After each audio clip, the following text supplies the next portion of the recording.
본 교과는 한국폴리텍대학교 성남캠퍼스 전자정보통신과 IoT 서비스 제어 실습에 관련된 내용이고요. 자, 이번에는 챕터 1 스마트홈 개요에 관련된 내용입니다. 자, 여러분들, 이번에는 스마트홈 실습 장비에 대해서 좀 더 자세히 살펴볼 건데요. 장비 구성은 앞서도 얘기했지만 총 8개 구성이 되어 있고요.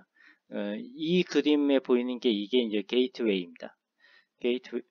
게이트웨이의 역할은 여러분들 1학기 IoT 디바이스 실습에 했던 것처럼, 여기 안에는 이제 라즈베리 파이가 들어있고요. 그 라즈베리 파이를 통해서 각각의 컨트롤 모드, 각각의 모드에서 전송된 데이터를 서버로 전송하고, 서버에서 전송된 컨트롤 명령을 갖다가 이 각각의 모듈로 전송하는 그런 중간 매개체 역할을 하는 거죠.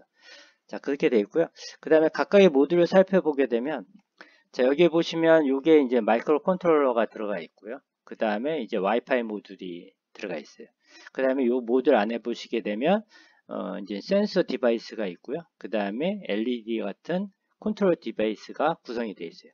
지금 여기 보시면 이 센서 디바이스랑 컨트롤 디바이스가 다 누구한테 물려 있냐면 이 마이크로 컨트롤러 쪽으로 다 연결되어 있다는 거죠. 자, 여기서 여러분들이 한 가지 생각을 해야 될 건 뭐냐면 1학기 때 우리가 했었던 걸 한번 떠올려 보세요.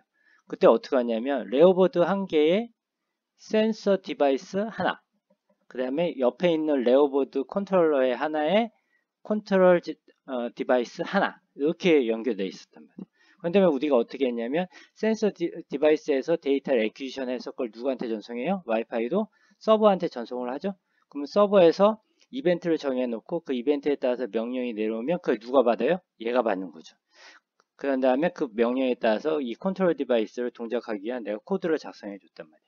그럼 여기서 이쪽에서는 이쪽 컨트롤러에 내가 로딩하는 거는 이제 그 send 데이터라는 함수만 내가 신경 쓰면 됐었고, 그 다음에 이쪽 컨트롤 디바이스가 연결될 쪽에서는 receive 데이터라는 함수에서 동작 제어에 위한 코딩만 신경 써주면 됐단 말이에요. 근데 이번에는 어떻게 되냐면 하나의 컨트롤러에 센서 디바이스도 연결되고, 그 다음에 컨트롤 디바이스도 같이 연결되어 있단 말이에요. 그럼 얘는 어떤 역할을 해줘야 돼요? 센서에서 애퀴지션도 해야 되고, 그다음에 이벤트에서 그 다음에 그걸 다 서버로 보내야 되고, 서버에서 전달된 명령에 따라서 컨트롤 디바이스도 제어하는 코드도 있어야 되고, 그러니까 send 데이터랑 receive 데이터라는 함수에 관련된 기능을 다 얘가 혼자서 다 해줘야 된다는 거죠. 자, 그런 다음에 또 한 가지는 얘에 대한 거는 태그 아이디가 여기 하나 있었죠. 그 다음에 얘도 태그 아이디가 하나 있었고, 근데 여기서는 어떻게 돼? 얘에 대한 거, 얘에 대한 거. 하나의 파일에 태그 아이디가 두 개가 동시에 존재되잖아요. 그런 것들을 어떻게 내가 소프트웨어적으로 구현을 해서 동작시킬지, 그런 것들을 머릿속에 생각을 하면서 이 수업을 들어야 된다는 거죠. 그래서 지금 보시게 되면 각각의 모듈마다 다 그렇게 구성이 되어 있어요. 기본적으로 기본 장착되어 있고요. LCD, 그 다음에 펜, 그 다음에 여기는 이제 가스 센서, 그 다음에 가스 밸브, 그 다음에 여기 바이브레이션 센서, 그 다음에 동작 감지 센서, 그 다음에 이건 경광등, 알람 울리는 거죠. 그래서 이 시큐리티 모듈이고요. 그 다음에 도어락 키 입력된 값을 이용해서 도어를 제어하는 역할하는 그 도어락 잠금 장치에 관련된 거고요. 그 다음에 웹캠에 관련된 거. 이런 각각의 모듈들이 전부 다 하나의 컨트롤러에 센서 디바이스랑 컨트롤 디바이스가 두 개 이상씩 동시에 연결되어 있다는 거죠. 자, 그런 것들을 어떻게 내가 하나의 컨트롤러에서 제어할 수 있는지 그 방법에 대해서 아는 게 이 학습의 가장 중요한 포인트입니다. 자, 이제 스마트홈 네트워크 구성 방법에 대해서 좀 더 자세하게 알아볼게요. 근데 지금 이 그림은 네트워크 구성도를 좀 단순하게 표현한 거고요. 사실 이 그림보다는 앞에서 얘기했었던 이 그림을 가지고 설명하는 게 좀 더 자세한 설명이 됩니다. 근데 이거를 설명하기 전에 1학기 때 했었던 IoT 디바이스 제어 실습에 대해서 간단히 먼저 설명을 할게요. 자, 여기서 설명할 거는 뭐냐면 로컬 서버를 사용할 거고요. 그 다음에 와이파이를 이용해서 접속을 할 거고, 그 다음에 게이트웨이를 이용하는 실습입니다. 그 항목이 챕터 4니까요. 나중에 유튜브에서 IoT 디바이스 제어 실습 유튜브에서 좀 더 자세한 설명을 들으셔도 됩니다. 먼저 여기서는 개괄적으로 설명할게요. 자, 네트워크 구성도는 IoT 디바이스 제어 실습할 때 네트워크 구성도는 이렇게 되어 있습니다. 지금 여기 보듯이 이제 우리가 사용했었던 실습 키트가 있고요. 요게 이제 게이트웨이가 됐었고, 그 다음에 요게 이제 컨트롤러, 그다음에 요게 와이파이 모듈이고요. 그쵸? 그다음 이렇게 세 개가 있었고, 그때 이제 우리가 사용했었던 게 여기에다가는 LED를 달았었고, 여기에다는 이제 푸시 버튼을 갖다가 달아가지고 저희가 실험을 했었죠. 그때 이제 개인 PC하고는 얘네들 각각 파메어를 업로드를 하기 위해서 연결을 했었던 거고. 자, 그러면 이제 그때 당시 어떻게 했었냐면 여러분들이 센서 데이터 LED에 예를 들어 푸시 버튼에서 디지털 값을 읽어서 그것이 와이파이를 통해서 누구한테 접속을 해요? 게이트웨이 접속을 하죠. 자, 그럼 게이트웨이 접속을 하면 무선 와이파이 AP를 통해서 접속을 하죠. 접속을 하게 되면 그 게이트웨이가 그 정보를 받아서 그 디바이스 아이디랑 태그 아이디를 가지고 패킷을 만든 다음에 그것을 누구한테 전송해요? 여기에 있는 서버 쪽으로 전송을 했던 거죠. 그러면 이제 서버에는 여러분들이 뭘 정해놨어요? 이벤트라는 걸 정의를 해놨죠. 그럼 이벤트는 이제 센서 데이터를 가지고 이용해서 어떤 컨트롤 명령을 갖다가 생성을 하는 건데, 그럼 컨트롤 명령이 전송이 되면 이제 허브를 통해서 누구한테 전송이 돼요?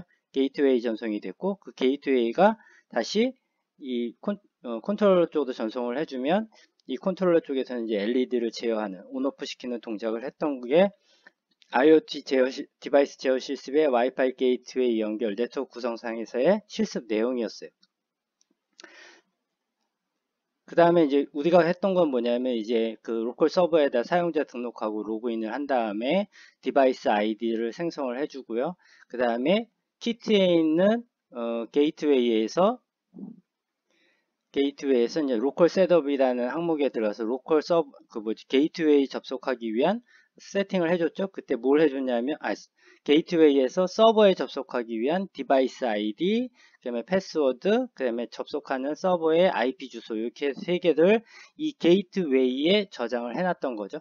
네, 그렇게 해놨던 거고, 그러면은 이 게이트웨이에 저장하는 거는 게이트웨이에 접속은 누가 하는 거예요? 여기 그림에서 아까 설명했지만 이 컨트롤러가 게이트웨이 접속을 해야 되죠. 그래서 이 컨트롤러에 저장되는 팜웨어에는 이 게이트웨이의 고정 IP에 대한 접속 정보가 들어가 있어야 되는 거죠. 그 다음에 뭐요? 그 다음에 각각의 이 모듈에 대한 태그 아이디 이런 정보들이 이 팜웨어에 있어야 했던 거고요.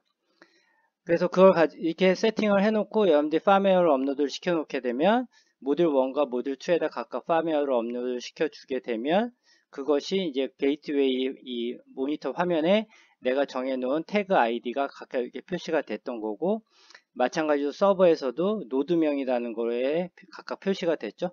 그러면 이걸 가지고 여러분들이 이벤트 관리라는 데서 이벤트를 설정을 이렇게 해놓으면 자 LED 그러니까 푸시 버튼 값에 따라서 어떤 LED를 온오프 하기 위한 이벤트를 설정을 해 놓은 거고, 그거에 따라서 여러분들이 이 LED가 동작을 했던 그런 실습 내용이었습니다.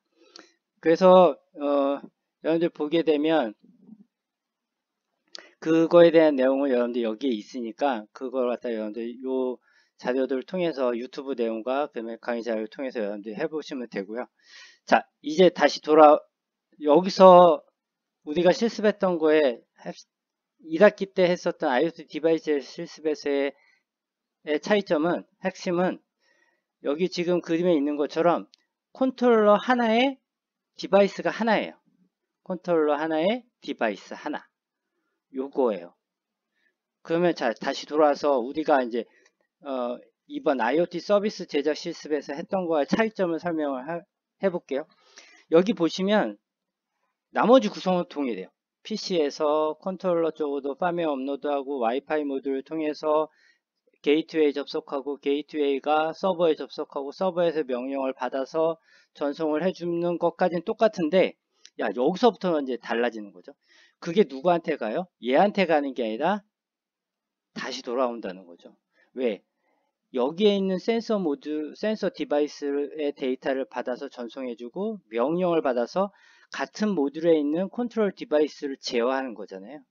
자, 그러면 차이점이 뭐냐면 여기에 저장되는 팜웨어에 뭐가 있어야 돼요? 센서 디바이스부터 데이터 애퀴지션 하는 거, 그 다음에 컨트롤 디바이스를 동작 제어를 하기 위한 코드, 이 두 가지가 여기 다 포함되어 있어야 된다는 거예요. 마찬가지로 여기에 또 무슨 코드가 있어야 돼요? 이 게이트웨이에 접속하기 위한 IP 정보, 그 다음에 태그 정보, 그 다음에 디바이스 아이디 정보, 이런 것들이 이제 필요한 거고, 자, 여기 게이트웨이는 뭐가 저장돼야 돼요? 서버에 접속하기 위한 디바이스 아이디 정보, 그 다음에 비밀번호, 그 다음에 서버 IP, 이런 것들이 여기 게이트웨이에다 설정을 해줘야 된다는 거죠. 그러니까 차이점하고 같은 점을 잘 이해하시면 되고요. 자, 그러면 또 한 가지 차이점은 지금 이 게이트웨이에 이러한 모듈들이 한 개가 아니라 두 개 이상이 붙을 수 있다는 거예요. 그러면 얘 거든지 얘 건지 어떻게 구별할 건지에 대한 정보, 그것도 여러분들이 파악을 해야 되겠죠. 그거는 뭐 제가 생각할 때 여러분들이 나중에 실험을 해보면 되겠지만 태그 아이디로 다 구분이 돼요. 그러니까 너무 그거는 걱정하지 마시고요. 일단 요거 하나의 모듈 안에서 하나의 컨트롤러가 센서 디바이스랑 컨트롤 디바이스를 어떻게 제어할 수 있는지에 대한 것을 이해하시면 돼요. 네, 그게 핵심입니다. 자, 이제 우리 IoT 제작 실습, 서비스 제작 실습, 그 다음에 스마트 홈에서 여러분들이 중점적으로 잘 학습해야 될 내용, 그거에 대해서 이제 1학기에 했었던 IoT 디바이스 제어 실습이랑 그 다음에 지금 2학기 때 하는 서비스 제작 실습의 차이점을 써놓은 건데요. 자, 컨트롤 모듈하고 디바이스 수에 보면 1학기 때 했던 IoT 디바이스 제어 실습에서는 한 개의 센서 모듈 디바이스 또는 제어 디바이스가 어디에? 한 개의 컨트롤러에 연결됐었죠. 근데 지금은 한 개의 컨트롤러에 다수의 센서 디바이스 또는 제어 디바이스가 컨트롤 디바이스가 연결된다는 거, 그 차이점을 잘 알아두시고요. 자, 그러면 이렇게 여러 개가 한 개의 컨트롤러에 여러 개의 이런 디바이스들이 연결됐을 때 걔네들을 어떻게 분리할 건지 그것들을 잘 내가 파악을 해야 되겠죠. 자, 그 다음에 네트워크 구성 방법은 1학기 때 했던 디바이스 제어 실습에는 이 세 가지 연결 방식으로 했지만 2학기 때 하는 거는 요 게이트웨이 연결 방식으로 할 거예요. 왜? 다수기 때문에. 이때는 여러분들 게이트웨이가 필요 없었고 이렇게 될 경우에는 각각의 디바이스마다 이제 디바이스 아이디를 다 할당을 해줘. 안 되는 건 아니에요. 근데 어떤 중간 매개체를 연결해서 사용을 하게 되면 좀 더 원활한 동작이 되기 때문에 여러분들 이 방식을 취했던 거고요. 그 다음에 세 번째 소프트웨어 측면에서 보게 되면 게이트웨이 연결할 때 여러분들 주의할 점은 한 개의 디바이스 아이디, 그러니까 게이트웨이에 설정하는 거죠. 그 다음에 센서나 제어 디바이스에 할당되는 태그 아이디, 이거는 게이트웨이에 할당될 거고요. 그 다음에 얘는 디바이스에 할당을 될 거예요. 그 다음에 2학기 때 이번에 IoT 서비스 제작 실습은 게이트웨이 연결을 하기 때문에 디바이스 아이디는 한 개지만 여러 개의 태그 아이디를 가지고 여러분들 각각의 디바이스들을 구별을 해줄 거고요. 자, 그 다음에 센서 데이터를 획득하고 전송하는 기능이거나 디바이스 종류에 따라서 수신 명령에 따라 제어하는 컨트롤 디바이스를 제어하는 이 둘 중에 하나의 기능만 팜웨어에 있으면 됐지만 이번에는 어떻게 돼요? 획득 전송과 제어 이 두 개가 하나의 팜웨어에 다 기능이 구현되어 있어야 되죠. 그래서 그걸 갖다가 여러분들 어떻게 구현을 하는지도 잘 봐야 되고요. 그다음에 하드웨어 부분은 1학기 때 같은 경우는 여러분들 그 센서 디바이스나 컨트롤 디바이스가 있었고 그 디바이스의 회로가 어떻게 되어 있는지를 데이터 시트 통해서 내가 보고 출력 신호가 또는 내가 입력해 줘야 될 신호가 아날로그인지 디지털인지 판단한 다음에 연결 포트를 내가 선정을 해서 거기다 연결해서 내가 코딩을 해주면 됐죠. 근데 이번에는 그 회로들 전혀 모르는 상태이기 때문에 마찬가지로 여러분들 모듈의 전체적인 배선도 회로들을 분석을 해서 몇 번 포트에 연결되어 있는지 이런 것들을 다 파악을 해서 여러분들이 코딩을 해주셔야 정상적인 동작이 가능합니다. 자, 지금 여기에 표시되어 있는 것처럼 이제 빨간색으로 표시된 거 있죠? 이런 부분을 여러분들이 코딩을 하고, 그 다음에 코딩을 할 때 각각의 부분에 대해서 잘 파악을 하셔야 된다는 것을 명심하시기 바랍니다. 자, 여러분들이 제가 여기서 한 가지 설명을 해주고 싶은 게 뭐냐면, 여러분들이 1학년 때 뭘 배웠냐면 아두이노라는 걸 배웠어요.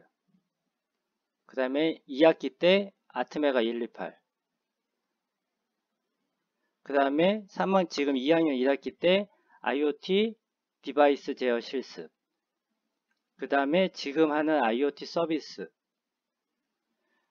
자, 이거의 연관성을 보게 되면요. 자, 여기서는 센서 디바이스나 아니면 컨트롤 디바이스를 아두이노 보드를 이용해서 그냥 데이터 애퀴션하고 하는 이거를 학습을 한 거예요. 그 다음에 여기서는 마찬가지 똑같아요. 센서 디바이스나 아니면 컨트롤 디바이스를 이용을 해서 아트메가 128이라는 마이크로 컨트롤러를 이용해서 얘네들을 제어하고 센싱하고 하는 기능들을 익힌 거예요. 그럼 여기서는 뭐 한 거냐면 얘를 가지고 여기에 플러스 뭐 한 거예요? 서버에다가 전송하는 그 기능을 다 구현을 한 거예요. 그러면 여기에서는 뭘 한 거냐면 이거에다가 여러 개의 모듈을 서버에다가 전송하고 하는 이 기능을 하는 거예요. 여러분들 이게 돼야 뭐가 된다고 했죠 아까? 스마트홈이 되는 거예요. 왜? 우리 집에는 한 개의 센서만 있는 것도 아니고 각각의 센서마다 내가 컨트롤러를 다 붙여줄 수도 있고요. 그렇지 않고 여러 개를 모아도 되잖아요. 그래서 주방에 가스 센서 가스레인지 있는 부분에는 가스 모듈 있으면 되잖아요. 그 다음에 전등 같은 경우는 어차피 여러 개가 있으니 그 각각마다 컨트롤 다 붙여주면 되잖아요. 그 다음에 전원 제어하는 부분에도 전원 파트 부분에다가 하나 컨트롤러 붙여가지고 여러 개 제어해주면 되잖아요. 그 다음에 도어락 같은 경우는 카메라 달아놓고 도어 잠금 얘네 붙일 수는 없잖아요. 같이 붙여도 되고 그럼 얘네들 하나의 컨트롤러 다 엮어주면 되잖아요. 이렇게 각각의 요소들이 전부 다 이렇게 따로따로 분리되어 있기 때문에 얘네들을 어떤 서버에 하나로 묶어주는 역할이 필요한데 그거를 지금 연습하는 게 바로 이 IoT 서비스 시스템 구성 쪽에 관련된 내용이에요. 그러니까 이런 그 교과목의 연계도를 여러분들 잘 생각을 해보시면 각각의 센서 디바이스나 컨트롤 디바이스에서 어떤 데이터를 애퀴션하고 그다음에 컨트롤 디바이스를 제어하고 하는 거는 코드는 무슨 코드예요? 아두이노 코드예요. 아날로그 리드, 디지털 리드, 아날로그 라이트, 디지털 라이트 이런 거 함수하는 거. 그런 것도 다 아두이노 때 쓴 거잖아요. 그게 어디 들어가 있어요? 여기도 들어가고 여기도 들어가잖아요. 아트메가 128이라는 마이크로 컨트롤러 시스템에서 여러분들이 학습했던 거는 아두이노라는 보드 대신에 아트메가 128이라는 걸 쓰는데 이 아두이노 보드에도 여기는 뭐가 들어있어요? 아트메가 328P라는 마이크로 컨트롤러가 들어있어요. 같은 계열이에요. 그러니까 이게 전혀 다른 게 아니라고요. 네, 그렇게 이해하시고요. 이 네 개의 교과목에 대한 연계도가 이렇게 되고 있다는 거 여러분들 이해하시고요.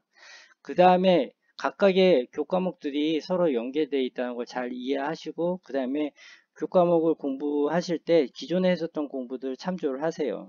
전혀 다른 교과가 아니니까 충분히 참조하셔서 여러분들이 학습을 하실 수 있다고 생각을 합니다.